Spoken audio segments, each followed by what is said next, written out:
The city pulsed with restless energy as the evening fell, the streets illuminated by the dull glow of streetlights reflecting off the wet pavement. Rain had been threatening to fall all day, with heavy clouds pressing down on the skyline, thick with unspoken promises of an impending downpour. When the first drop finally splashed onto the cracked concrete of the sidewalk, Jalen Carter barely noticed. He was too tired to care. He had spent the entire day working in the maintenance department of a high-rise office building in Midtown, crawling through ventilation shafts, replacing faulty wiring, and fixing a broken HVAC system in one of the executive floors. His muscles ached. His fingers were raw from handling tools all day, and his shirt clung to his back with the remnants of sweat and grime. All he wanted was to catch the bus home, take a quick shower, and collapse onto his bed. But life, as usual, had other plans. As he turned the corner, he spotted a woman standing near the bus stop, a slight frown creasing her otherwise poised features. She was dressed in an expensive-looking coat, the dark fabric tailored perfectly to her figure, and her blonde hair was sleek and immaculately styled despite the increasing humidity. Everything about her screamed wealth, privilege, a life far removed from his own. Yet something about the way she anxiously rummaged through her purse told him that at this moment she wasn't in control. She let out a quiet sigh of frustration, her fingers digging through the contents of her bag, extracting a lipstick, a keyring, a neatly folded business card, everything but what she was searching for. Her breath came shallowly, her shoulders rising with barely contained impatience as she checked the pockets of her coat. Then she stopped, pressing her lips together as if to compose herself. Jalen knew the look. He had seen it before on people unaccustomed to problems like this, people who had never experienced the minor inconveniences of daily life that people like him faced regularly. He adjusted the strap of his backpack and considered just ignoring it. It wasn't his business, and he didn't owe her anything. But something in the way she squared her shoulders, as if preparing for battle, made him pause. Jalen shifted his stance and cleared his throat, his voice coming out even and calm. "Need some help?" The woman turned her head sharply, as if she hadn't expected anyone to speak to her. Her gaze landed on him, first on his face, then slowly taking in his worn-out hoodie and his jeans, slightly smudged with oil from an earlier repair job. Her blue eyes lingered for a beat longer than necessary, and he braced himself for whatever judgment was about to follow.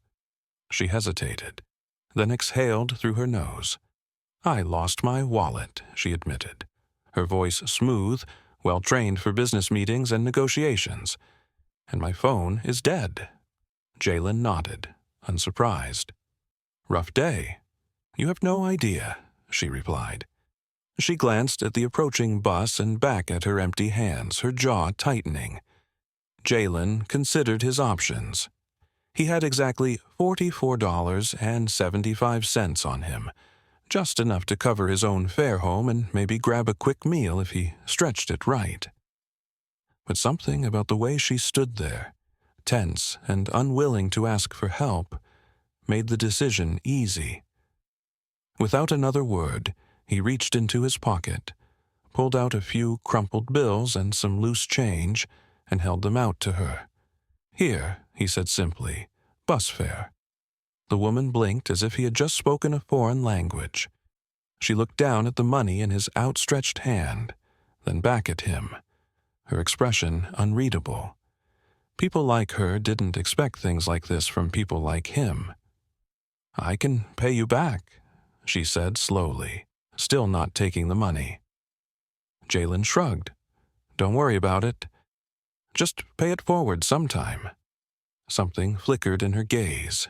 Curiosity, maybe even a sliver of discomfort. It was clear she wasn't used to being in this position, but after a moment's hesitation she reached out and took the cash. "Thank you," she said.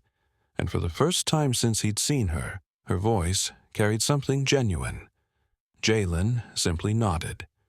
The bus pulled up with a loud hiss of brakes, and she stepped toward it, glancing at him one last time before disappearing behind the sliding doors.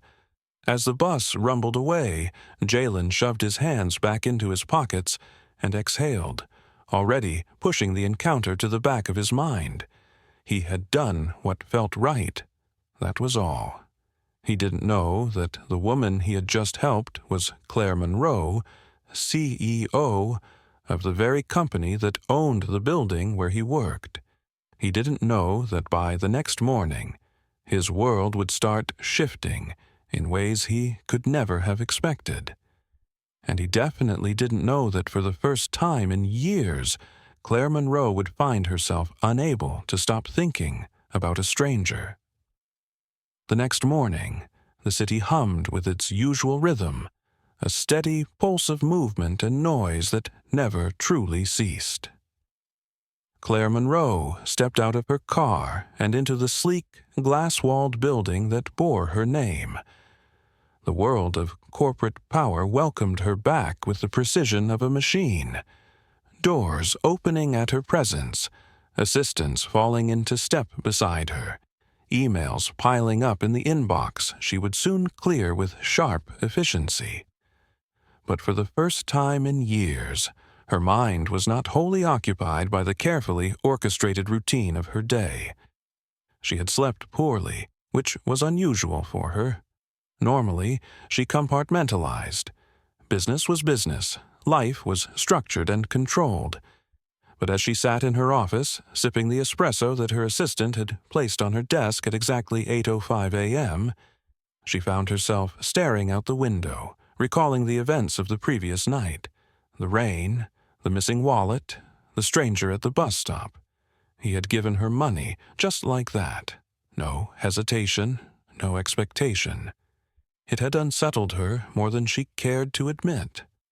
Not because she doubted the sincerity of his gesture, but because it forced her to confront something uncomfortable.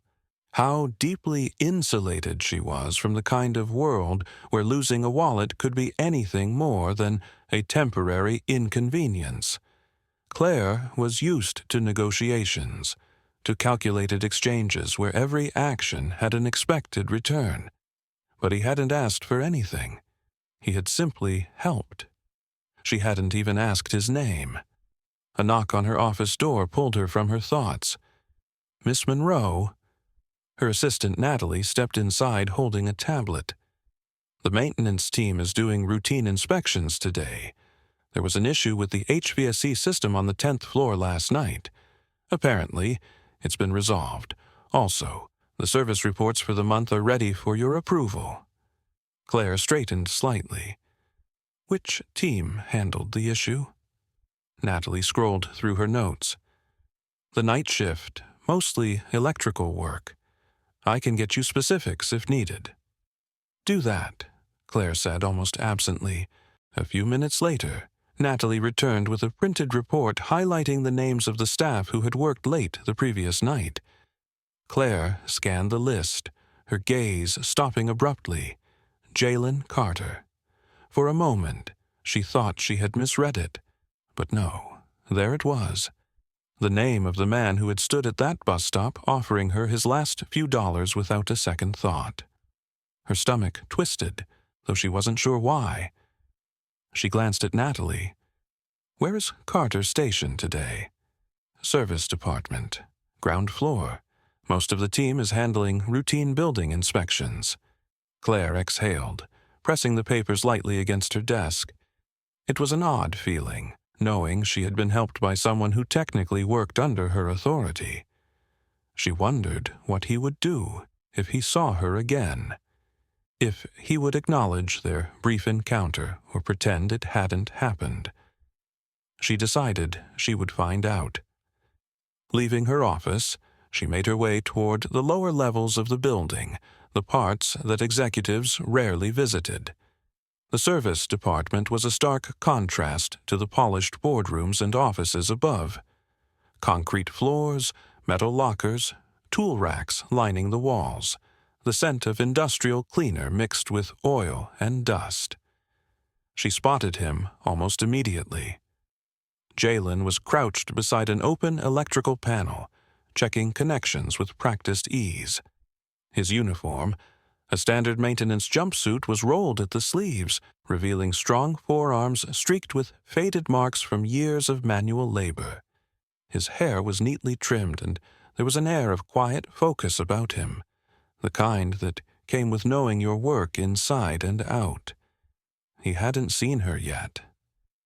Claire hesitated, feeling an unfamiliar nervous energy creep into her chest.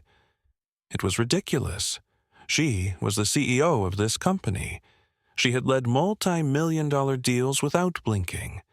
Yet for some reason, approaching this man now felt strangely uncertain. Finally, she cleared her throat. Jalen looked up. Recognition flickered across his face, but it was brief. No shock, no awkwardness. Just a slight narrowing of his eyes, as if he were processing her presence and immediately deciding on his course of action. "Miss Monroe," he said after a beat, standing up. His voice was professional, unreadable. No sign of last night, no acknowledgement of the bus stop, the money, the rain. Just another day, another superior addressing someone from the service team. Claire felt an odd sense of disappointment at his composure.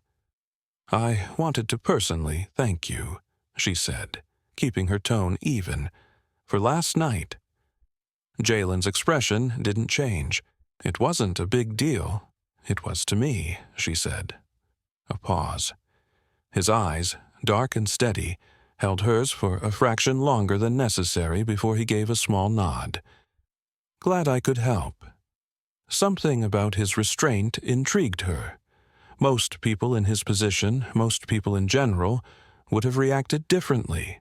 Some with embarrassment, some with pride, some with that particular kind of defensiveness that came from feeling like charity had been given.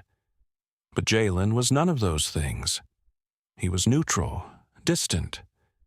Claire wasn't sure why that unsettled her. She shifted slightly. "Is there any way I can return the favor?" At that, Jalen's jaw tightened almost imperceptibly. "No need," he said simply. Not "no thank you" or "I appreciate the offer," just a flat, definite rejection. It was the first time in a long time that someone had declined something from her without hesitation. Claire wasn't used to that. She studied him for a moment longer, then nodded. "Understood. Well, have a good rest of your shift, Carter. You too, Miss Monroe." As she turned and walked away, she could feel his gaze on her back for a few seconds before he returned to his work. She wasn't sure what she had expected, but it certainly hadn't been that. And she definitely hadn't expected that. As she rode the elevator back up to her office, her thoughts would still be lingering on him. Claire Monroe was not the kind of woman who let things linger in her mind.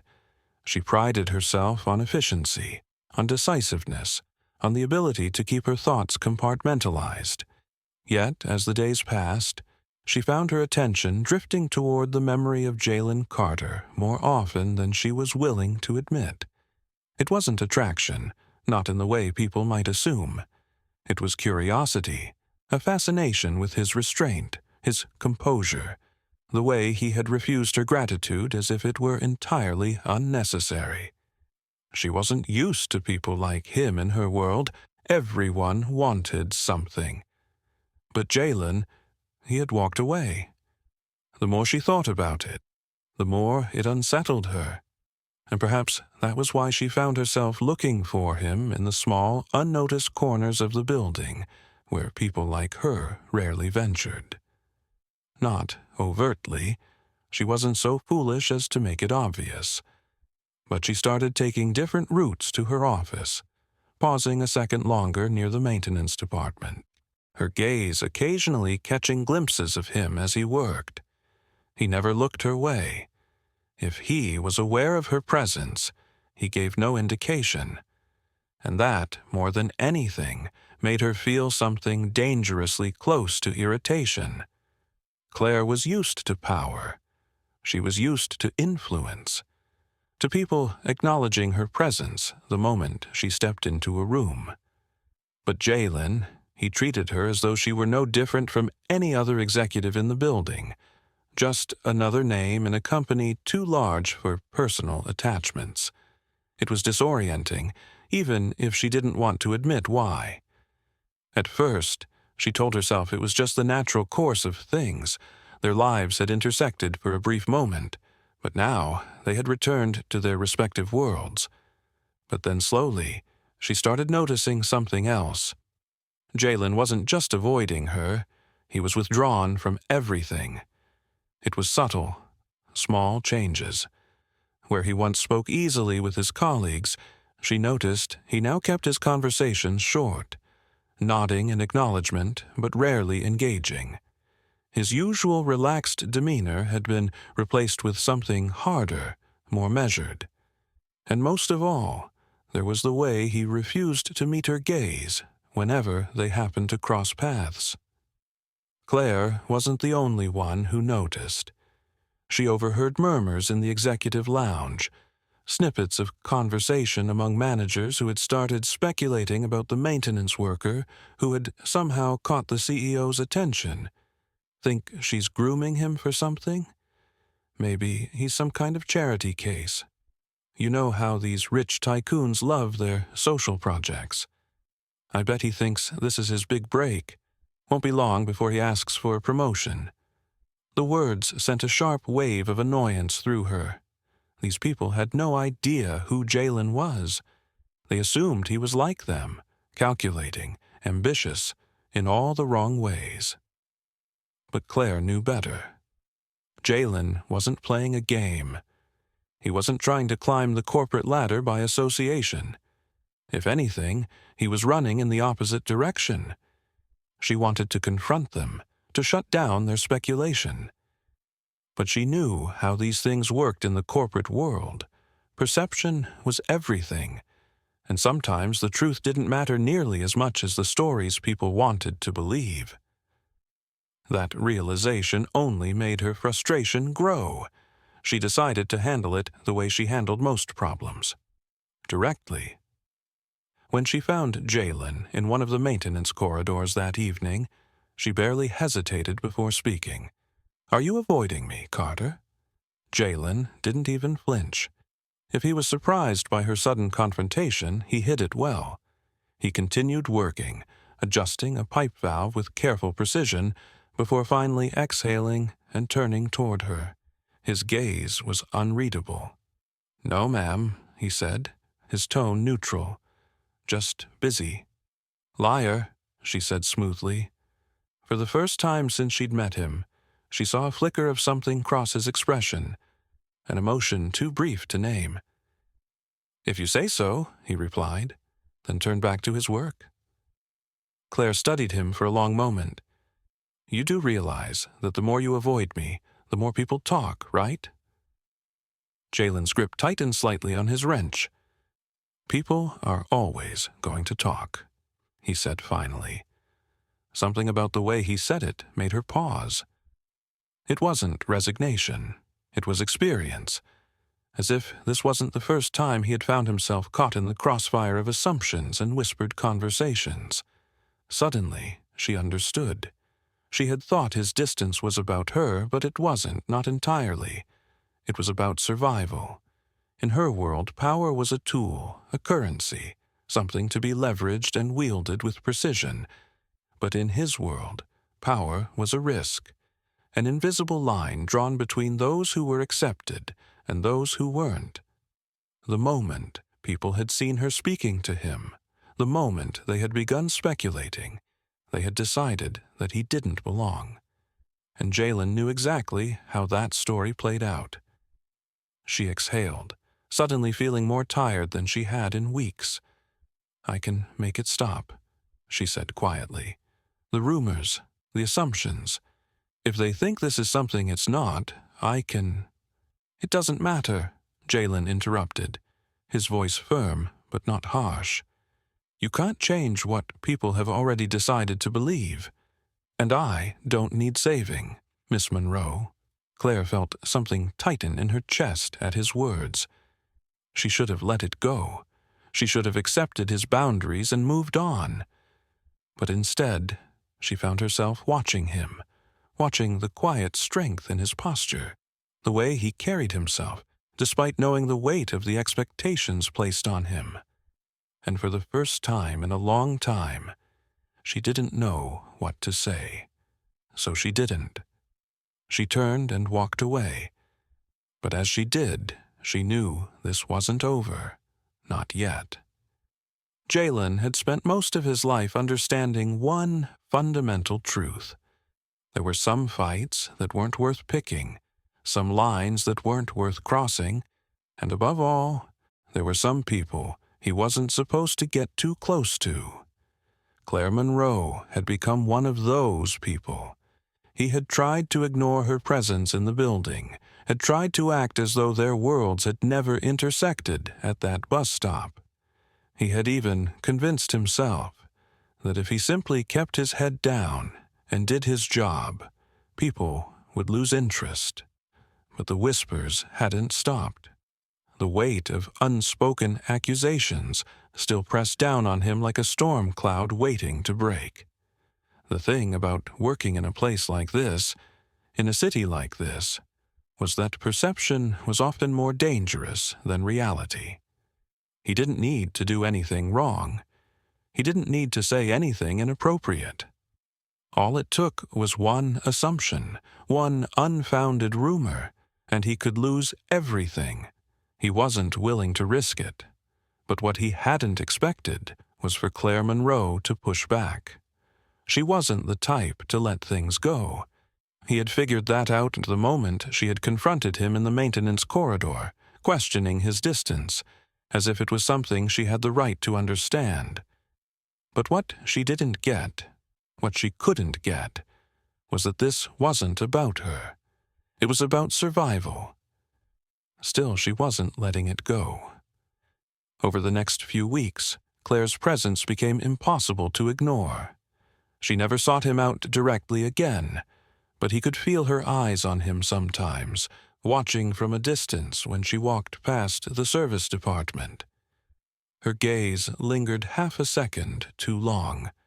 When he was in the building's common areas, he sometimes caught the flicker of recognition in her expression before she quickly looked away. And then, one evening, it all came to a head. Jalen had just finished a long shift, his body aching from crawling under elevator shafts to repair a malfunction in the wiring. He was tired, hungry, and all he wanted was to get out of this place before someone found a reason to keep him longer. That was when he heard them. His name. His story warped and twisted into something unrecognizable, spoken by people who had no idea who he was. He paused near the break room, his grip tightening around the strap of his work bag as he listened. "I'm just saying it's weird, isn't it? Monroe suddenly taking an interest in a guy from maintenance? Come on, man. You think she actually cares about him? She's playing a game. Either that or she's got some kind of guilt complex. Rich people love doing this kind of thing. Find some working-class guy, act like they're going to change his life, then drop him when they get bored. Maybe she's sleeping with him." Laughter, sharp and careless, like nails scraping against glass. Jalen's pulse pounded in his ears. He knew this was how it worked. How quickly people could turn something innocent into something ugly. He had spent years staying quiet, staying in the background, because he understood that once a narrative took hold, there was no stopping it. And yet, for the first time in his life, the anger simmering in his chest felt like something he couldn't swallow down. He stepped into the room before he could stop himself. The laughter cut off instantly. 3 men, 2 of the mechanics he worked with, the other a manager from another department. They stiffened when they saw him. For a second, the room was thick with the tension of something unspoken. Jalen didn't say anything at first. He just looked at them. The manager shifted uncomfortably. "Hey, man, didn't see you there." "No," Jalen said flatly. "I bet you didn't." One of the mechanics, a wiry guy in his 40s who had always acted like he had something to prove, let out a forced chuckle. "Look, Carter, don't take it personal. We were just messing around." Jalen let the words hang between them. Messing around? As if their words hadn't carried weight, as if they hadn't just turned a simple act of kindness into something tainted. But what was worse was that deep down, he knew this wasn't just about them. This was about every person in this building who had looked at him differently after Claire had acknowledged him, about the way people had suddenly started treating him as though he didn't belong here, as though he had crossed a line he wasn't supposed to cross. He knew how this ended. He had seen it happen before. A single rumor, a single misunderstanding, and a guy like him, he didn't get second chances. Jalen didn't say another word. He just turned and walked out of the break room, ignoring the murmured half-apologies that weren't really apologies at all. By the time he reached the service department, his decision was already made. He needed to cut himself off completely from Claire, from this building, from the mess that he had never asked to be a part of. He would start looking for other jobs, even if it meant taking a pay cut. He had worked too damn hard to let someone else's assumptions ruin him. But once again, Claire Monroe wasn't willing to let him disappear that easily. He had barely packed up his things for the night when she appeared in the doorway. She looked different, not in a way anyone else would have noticed. But Jalen had spent enough time studying people to see it. There was something tight about the way she held herself, a tension in her posture that hadn't been there before. She had heard, of course she had. She stepped inside, closing the door behind her. "You need to stop," Jalen said before she could even speak. Claire's expression didn't change. "Stop what?" "You know what." A beat of silence stretched between them. She folded her arms, tilting her head slightly. "And what exactly do you think I've been doing, Carter?" Jalen exhaled sharply, running a hand over his face. He was too tired for this, too exhausted from years of navigating the minefield of being a black man in spaces like this, where the rules were always different for people like him. "You don't get it," he muttered. "You never will." Her jaw tightened. "Then explain it to me." For a moment, he actually considered it. Considered telling her about all the little things she had never had to think about how men like him had to be twice as careful, twice as quiet, twice as perfect just to be seen as competent. About how the second someone decided he was out of line, it wouldn't matter how good he was at his job. But instead, he just shook his head. "You and me," he said finally, "we don't belong in the same story." Claire's face remained unreadable, but something flickered in her eyes, something that looked an awful lot like frustration, maybe even hurt. But she didn't argue. She just studied him for a long moment. And then she said, "Okay." Then she turned and walked away. Jalen told himself it was for the best, that this was the right choice, that this was the only way to stop things from spiraling even further out of control. But for the first time in years, as he stood there alone, he wasn't sure if he believed that anymore. Jalen told himself that things would get easier after he walked away. He had done what needed to be done, had cut the ties before they could tighten into something he couldn't escape. He had seen the consequences of staying too long into places that weren't meant for him, and he had no intention of letting himself be dragged into that same trap. And yet, the silence that followed in the days after his final conversation with Claire Monroe was heavier than he expected. He went to work, did his job, kept his head down. It should have been simple. This was what he had always done: survive, navigate, endure. But there was a shift in the air now, something he couldn't quite name.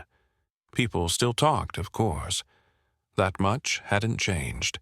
The whispers hadn't fully died down, though they had softened into something less direct, less cruel. Maybe because the distance between him and Claire had become visible to everyone. Maybe because he had made sure of it. But that didn't mean it was over.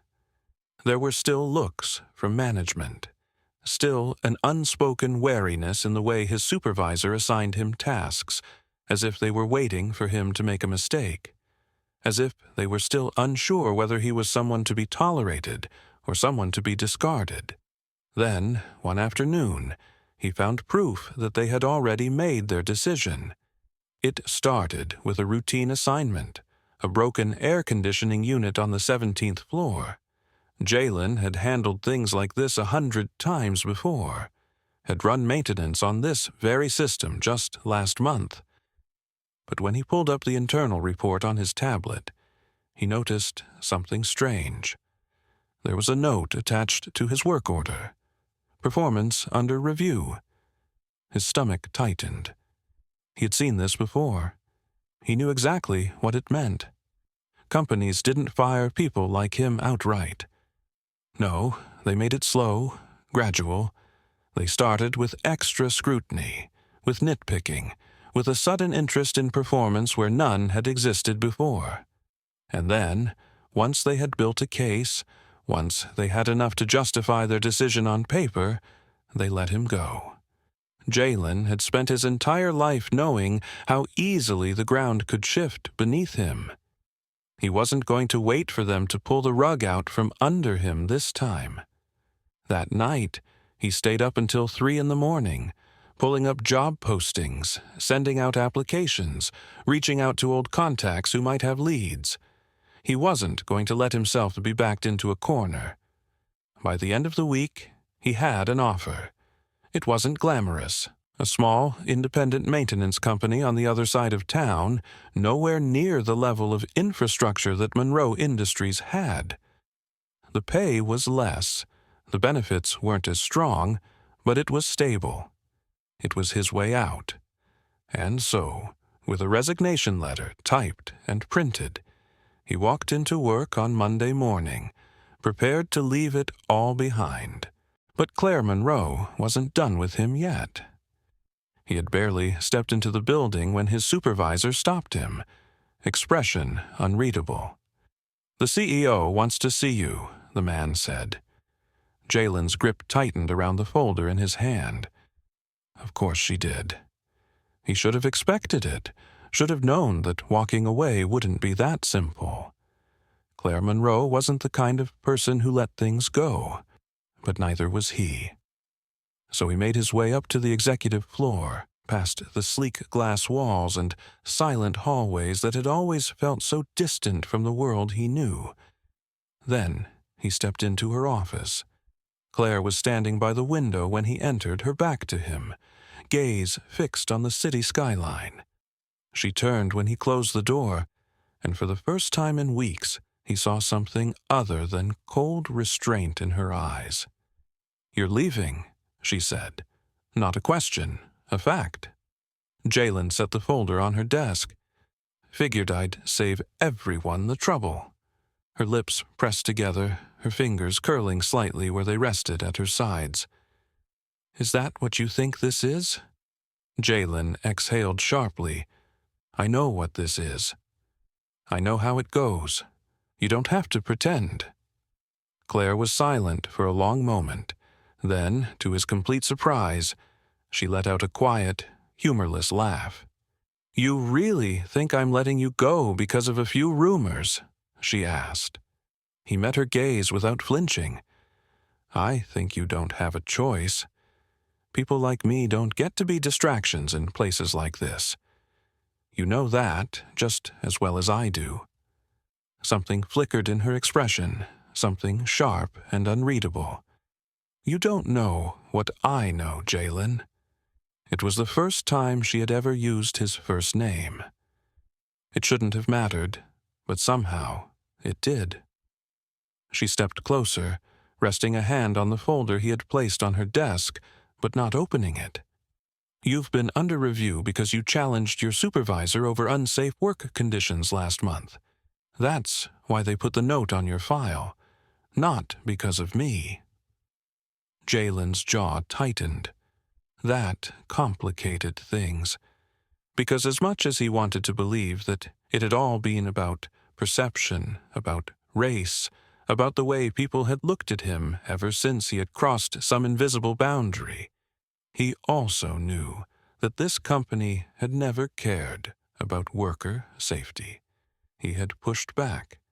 He had fought to get better conditions for his team, and now he was paying the price. But that didn't change the fact that, in the eyes of management, Claire Monroe had only made things worse for him. "I still can't stay," he said.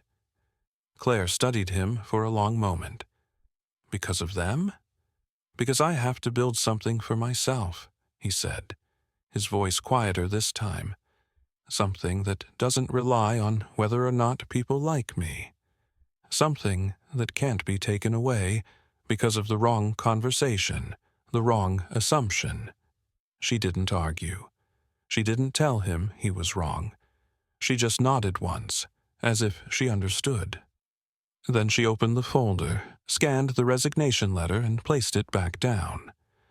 "I won't accept it," she said simply. Jalen frowned.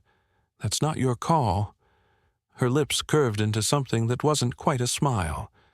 "It is, actually." And then, before he could protest, she slid another folder across the desk, a job offer. His name at the top, a position in a new department, better pay, more autonomy. His stomach twisted. "What is this?" Claire leaned forward, her gaze steady. "It's what you deserve. Not a handout, not a favor. A chance to do something real, something you built." Jalen hesitated, because this was the moment. This was the choice. And for the first time, he didn't know if walking away was still the right one. He looked at Claire Monroe, the woman who had unknowingly turned his life upside down with a single act of kindness, and for the first time, he let himself wonder. Maybe she wasn't just another problem to escape. Maybe she was something else entirely.